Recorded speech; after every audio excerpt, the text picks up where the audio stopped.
So today I want to talk risk, reward, and failure. I'm going to bring it to my personal life and my business life. So let's go back to 18 or so. Just finished high school, went into university. I'm not a dumb person, but who knew you had to actually go to school? So I didn't go. I got kicked out the first year. Okay, that was a huge shock. Like, wow, this 18-year-old kid, thought I was so cool, blah, blah, blah, right? Kicked out. So downstairs on my couch crying, and my mom's like, Ben, you got two choices. You can keep crying about it, or you can get up and go to college, get back in. So that's what I did, right? And that's the first year when I got kicked out of university. I was in college, and someone asked me about a computer thing, and it kind of dawned on me, why not just do computers? So my brother and I ordered some parts, and that's kind of how the whole professional story started, which eventually led to software. Now, I was also at the credit union, the Windsor City Center Credit Union, which was a bank type of thing. So I was there when I was 18 as well, and my mom was panicking. She's like, you're gonna leave this good job? I'm like, yes, I don't like it. So I've always been a risk taker. Shocking, probably. But calculated risk, because I always believe in myself. Because if you believe in yourself, and you truly believe in yourself, and you don't give up, right? Because have you ever met someone that's failed, that's given up? I haven't. That's never given up, sorry. I haven't. So it's all about what's in you. So I remember then maybe when I was 20 or so, I was still getting kind of feeling, should I be in the business, whatever. I then left the business temporarily, but I was still doing it. And I took a big financial analyst job in the States, in the US, because I live in a border town and you go to Detroit. Within 6 months, hated that. My mom panicked again, like, oh my God, you have a mortgage, right? At this point I had a mortgage. It's a big risk. She's like, you're leaving the business, you're leaving, financial stability, but I couldn't do it. It wasn't my thing. Because every day that you're living for someone else or doing something you absolutely hate, it's the worst day of your life in a sense. Not the worst day, we gotta do what we gotta do. Not every day is perfect, like I said, but if you can somewhat enjoy what you do, it's a huge difference. Same thing with relationships. Now let's go a little bit personal. Now I've had lots of ups and downs in my life, business-wise, personally, but would I change anything? Absolutely not. Am I sad some days? Absolutely. But I keep moving forward because, especially during a breakup, for example, okay, because those are common for me, clearly, you got to look at it as, what did you do? Even if you have to write it down. What did you do? This is one thing that made me feel better. What did you do, and what did you do to try to fix it? And I think those are two very valid, important points. And that helps me through because honestly, I try not to do evil. Too kind, and I've already said this. Okay? That helped me. But when you look at it, one of my favorite books is called The Dip. And I think it's by Seth something or other. But if you look up The Dip, it's a very short book. And the whole point of it is to fail and fail often. Think about that. School teaches you that failure's bad. I teach my kids failure's good. Because without failure, how do you have success? Unless you just get lucky. Not everybody's lucky. We have to make our own luck. Okay, maybe we have a little bit luck, but doesn't mean you can't push more to get a little bit more luck.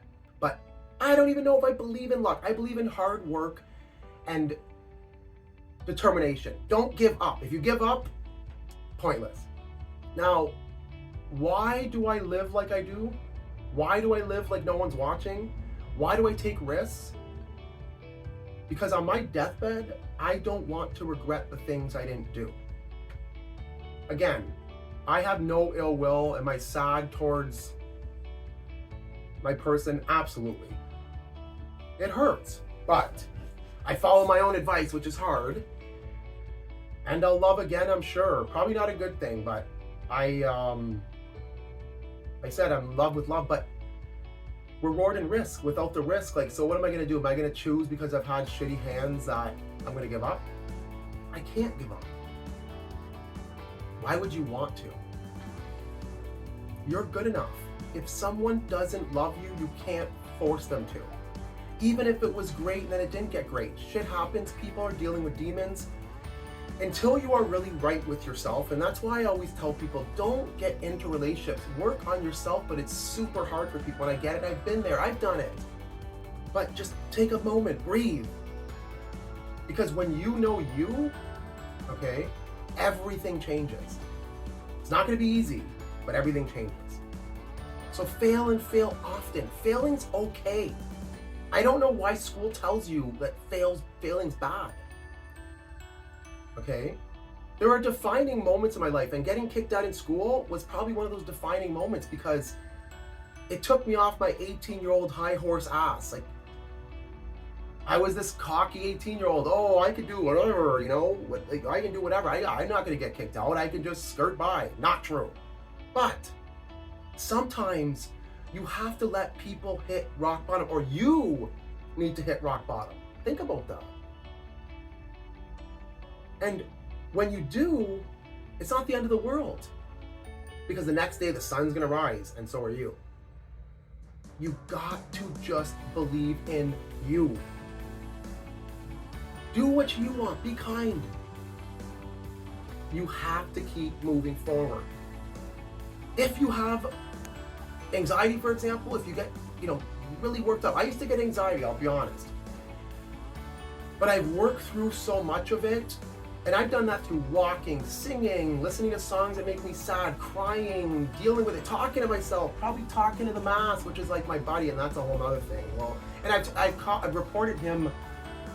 I've talked to him a little bit on lives and stuff, but he has a very interesting story. It's a friend of mine, and she actually messaged me the other day saying thank you for having him there, because it was her dad's, and it's like super cool. He was an awesome guy, and she said he'd love to hang out with me. Anyway, so that's a really cool thing. Every single thing in here means something. And if you think about it, I'd have to really think about this, but a lot of the items probably have a component of loss to them.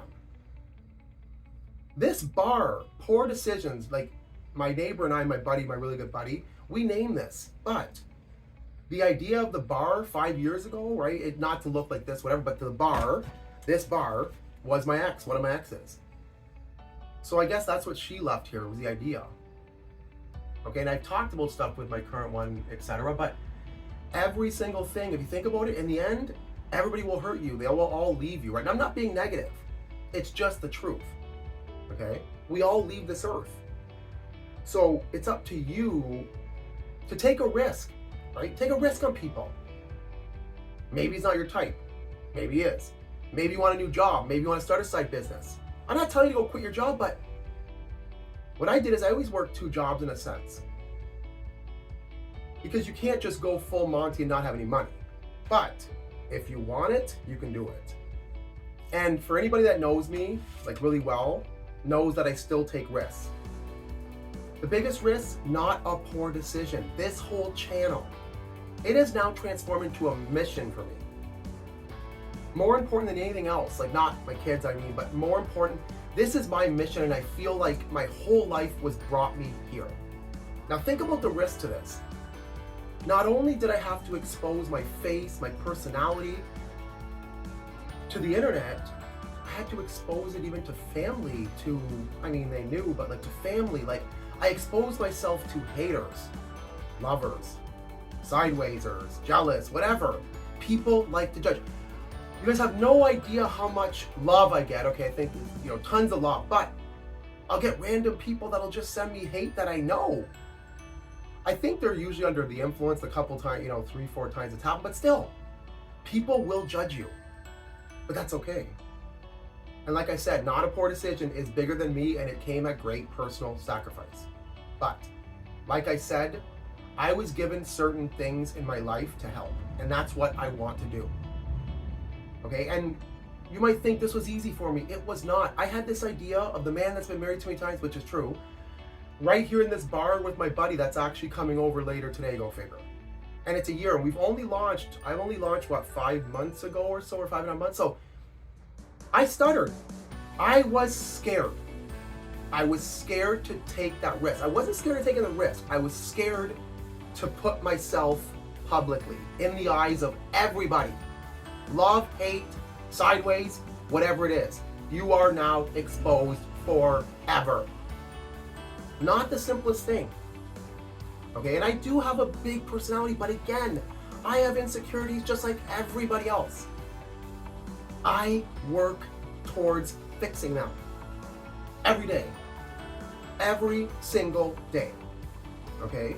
If you're bummed out, don't be scared also to go to get medicine. If you need medicine, that's a separate thing. But if you feel like you're strong enough, start off by sitting in the mirror 20 times a day saying you're good enough. You're awesome. Whatever your insecurity is, talk against it. It will work through, because when you believe it, when your subconscious believes it, is when things change. Get confident, then do what you want. If you've been thinking about running a marathon or starting a new project or doing a side business, do it. Stop waiting. We don't live once. We live every single day but die once. So go out. Remember, risk, reward, and failure's not bad. I hope you enjoyed this. Please follow the man that's been married way too many times. Everybody enjoy their night.